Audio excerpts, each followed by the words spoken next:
Sometimes people actually hallucinate. There's something about it that I think is a bit like a dreamlike state, because you're being conditioned all the time by these sounds and the activity that you're doing. There's something very kind of pleasurable about doing it.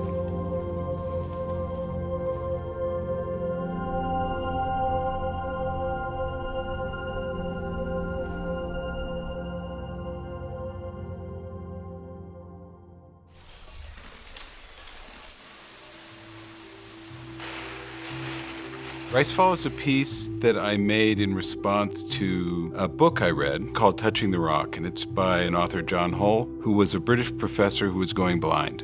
And so the book ends up being mainly about sound. And he talks about how sighted people on a sunny day enjoy it because of how much they can see. The visibility allows them to really experience the landscape. And he says that, of course, if you're blind, essentially a sunny day just means it's warmer. But for a blind person, when it rains, they're actually able to perceive the landscape because the water falling on each of the objects allows them to orally identify where they are. It's essentially a piece that creates a landscape inside of a concert hall by placing elemental objects on the ground, metal, wood, plastic, and then asks the performers to allow rice to fall onto the object in about the way that rain would fall onto, say, a car hood or onto grass. And then the rate of rice is specified in the piece.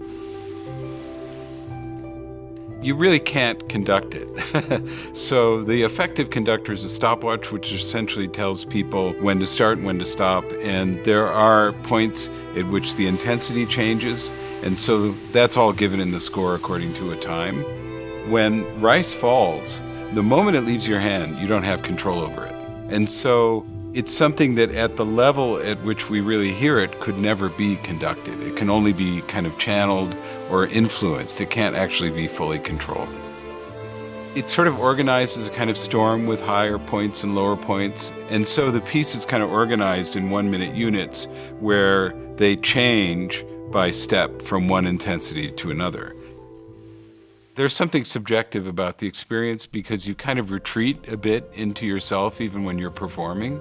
So maybe there is something in common with meditation. You know, it's a result of the focus, really.